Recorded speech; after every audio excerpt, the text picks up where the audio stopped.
La fonction d'un ministre de l'Évangile ou prêtre et aussi sa dignité, vraiment de tout ce qui est administration. En ce qui concerne l'appellation, on voit seulement les servantes qui dit je répandrai mon esprit sur mes serviteurs et mes servantes.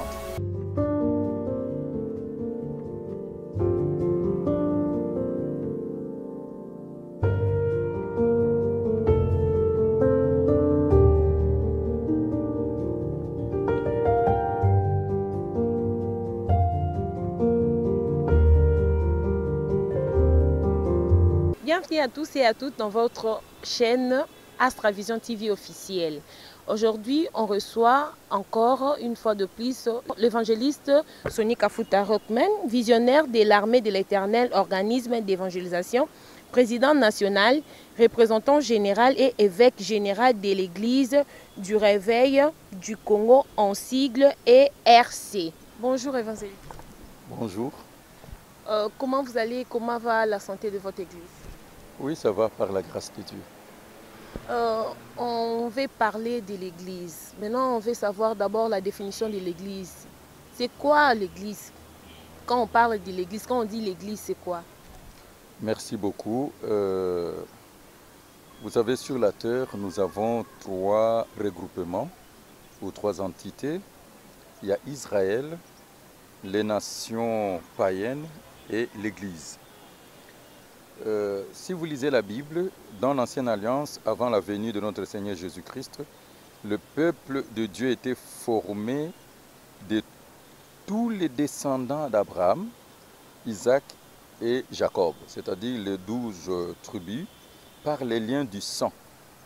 Et là, Dieu a fait une alliance avec Abraham. Cette alliance a cette clause et là, Dieu déclare, il est son Dieu. Et le signe de cette alliance, c'était la circoncision. Donc le peuple de Dieu, c'était par les liens de sang. Alors, Dieu leur a donné un pays, la terre sainte, Israël. Et c'est un peuple qui a une langue et un peuple gouverné par Dieu. En dehors, nous avons les nations païennes que nous sommes, sont tout le peuple du monde par les races, mais non israélites. Et retenez une chose, la loi de Moïse était donnée seulement aux Israélites, mais pas aux nations. Les nations païennes vivent du paganisme sous l'empire et l'emprise de Satan, au travers de leurs coutumes, traditions, mœurs, civilisations, culture, la législation formulée par les hommes, leur organisation, c'est-à-dire ce sont des créatures de Dieu, fils et filles d'Adam et Ève. Maintenant, nous avons une troisième entité ou groupement, c'est l'Église. L'Église est un peuple spirituel d'abord, le peuple de Dieu ayant reçu le salut en Jésus-Christ par l'évangile de la grâce, c'est-à-dire l'amour de Dieu. Le mot église vient du mot grec, selon l'histoire, qui signifie appeler hors d'eux. Alors l'église, c'est l'ensemble de ceux que Dieu a appelés hors du monde pour le sauver par le sang précieux de notre Seigneur Jésus-Christ, au travers de la nouvelle naissance. Nous avons deux mots, l'église et les églises locales ou assemblées des églises. Alors, quand je parle de l'église, c'est l'église corps mystère de notre Seigneur Jésus-Christ, l'ensemble de tous les croyants qui ont fait l'expérience de la nouvelle naissance et qui font partie de la nouvelle alliance par le sang de Christ. C'est une alliance de vie éternelle basée sur la grâce, la justification et la foi. Le signe, c'est le sceau du Saint-Esprit. C'est pour cela que la Bible dit, celui qui n'a pas l'Esprit de Dieu ne lui appartient pas. Les mystères, cette église, c'est le corps de notre Seigneur Jésus-Christ. Alors, le nombre exact, c'est Dieu seul connaît le nombre de membres qui sont dans l'église. Ensuite, nous avons ce qu'on appelle les églises locales ou les assemblées de l'Église, dont des frères et sœurs qui se réunissent dans un endroit pour adorer Dieu. Donc, très souvent, l'Église porte le nom des lieux. C'est pour ça qu'on dit l'Église d'Antioche, hein, ça porte le nom de lieu. Et aussi, nous avons des organisations purement humaines qui regroupent le peuple de Dieu, hein, comme dans notre temps. C'est alors que vous verrez une dénomination issue d'un visionnaire. Mais l'Église appartient à Christ. L'Église, c'est aussi le royaume de Dieu sur la terre. Là, vous devez distinguer seulement deux choses. L'Église, c'est l'ensemble de tous les croyants, nés de nouveau, scellés par le Saint-Esprit, qui sont appelés par Dieu hors du monde. Et c'est le peuple qui va vivre éternellement avec Dieu et ils attendent la venue de notre Seigneur Jésus-Christ. C'est ça l'Église. Et ce peuple est dans les assemblées de l'Église qu'on appelle les églises locales. Alors là, ces églises locales, on voit les fruits de l'œuvre d'une personne que Dieu a appelée. C'est pour cela, en nos temps, vous voyez que la plupart des églises locales portent une dénomination. C'est purement une organisation humaine. Voilà un peu ce qu'on peut parler de l'Église. Mais l'Église appartient à Christ et c'est l'Église du Seigneur. Okay. Comment est organisée maintenant l'Église? L'Église est organisée comment? Bon, l'Église spirituelle comme le corps de Christ est organisée d'une façon purement spirituelle. Nous sommes pendant la dispensation du Saint-Esprit, parce que maintenant c'est le Saint-Esprit qui coordonne et gouverne le monde, et c'est le Saint-Esprit qui gouverne le peuple de Dieu et le gouvernement de Dieu sur la terre. Alors, il y a des ouvriers que Dieu a établis dans le saint-sacerdoce royal. Je donne d'abord la définition de sacerdoce. Par définition, le sacerdoce, c'est les fonctions d'un ministre de l'Évangile ou prêtre et aussi sa dignité. C'est ça, le sacerdoce. Alors, le Saint-Esprit a établi les ministres et le ministère parmi ses serviteurs et servantes. Alors là, je peux énumérer. Nous avons les 5 ministères d'autorité. Là, on peut avoir les apôtres, prophètes, docteurs, pasteurs, évangélistes. Nous avons aussi des servantes. Parmi les servantes, on voit le messager. Nous avons des serviteurs de Dieu. Nous avons des évêques, des anciens. Nous avons des diaconesses, des diacres. Nous avons des chantres. Bon, dans l'évolution actuelle, là, je vais bien préciser, avec le temps, dans plusieurs organisations, il y a des départements. Mais dans la Bible, nous avons seulement l'anciennat et le diaconat que les apôtres ont laissé. Mais actuellement, tout dépend de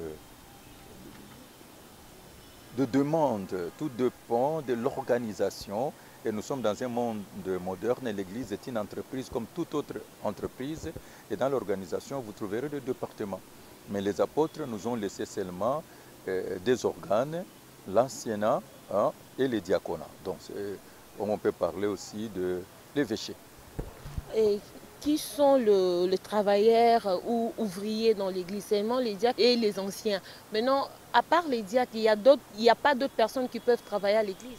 Non, non. Les ouvriers dans l'église, nous avons d'abord un ordre que Dieu a établi. Nous avons les 5 ministères d'autorité pour le perfectionnement des saints en vue de l'œuvre du ministère. Là, on trouve ce qu'on appelle le ministre de l'Évangile. Et le ministère, c'est au pluriel. Donc nous avons les apôtres, nous avons les prophètes, nous avons les docteurs, le pasteur et évangélistes. Mais ils sont serviteurs de Dieu. Ensuite, nous avons aussi des anciens. Vous savez, les anciens sont établis par les ministres, c'est-à-dire ce sont les animateurs de la saine doctrine de notre Seigneur Jésus-Christ. Nous avons aussi le diacre, ce sont ceux-là qui s'occupent purement de tout ce qui est administration. Mais nous avons aussi de servantes. Vous voyez, la Bible dit, au temps de la fin, je répandrai de mon esprit sur mes serviteurs et sur mais servantes. Voilà, actuellement nous avons des ouvriers, nous avons des chantres, en fait, tous ceux qui exercent une fonction sacrée. Mais pour exercer cette fonction sacrée, vous devez être appelé et établi par votre conducteur spirituel. Il y a d'autres églises, ils font la sélection des protocoles comme s'ils passaient dans le casting de travail. Est-ce que dans l'église, ça peut se faire comme ça? Bon, je dis que l'église est une entreprise spirituelle et il y a aussi l'organisation humaine selon la demande. Donc, on a besoin d'un service d'accueil, mais le service d'accueil doit répondre aux normes de la société. Nous avons un service d'ordre, donc c'est ce que j'ai dit que chaque organisation humaine, dénomination, a une organisation qui répond aux besoins et à la technicité.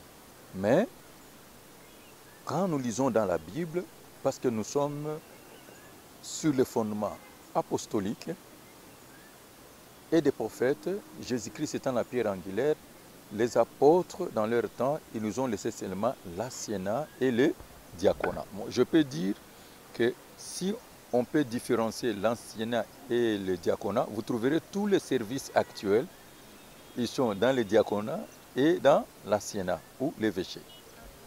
Quelle est la part de la femme dans l'Église? Merci beaucoup. La femme a un grand rôle à jouer dans l'Église.